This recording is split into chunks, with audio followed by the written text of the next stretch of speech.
The gallery is one of the 4 main pages of the UByDesign app. There you can browse items and outfits uploaded by users of the app. If you like an item, you can vote for it or import it.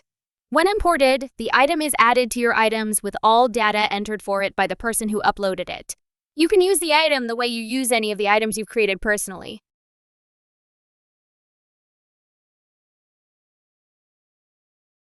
When you import an outfit, it is imported with all items it contains. When you like or import an outfit, the label under the photo informs you of the result. The items are imported in your wardrobe, and the outfit is added to your outfits collection.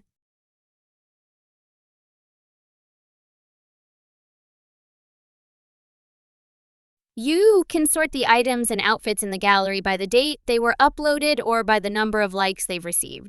You can export any of your own items or outfits. Once you do so, they become public. You can see them in the gallery immediately. The other users can now vote or download them.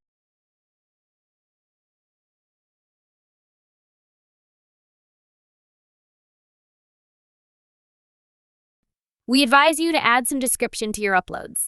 This will let other users know more about the items you share.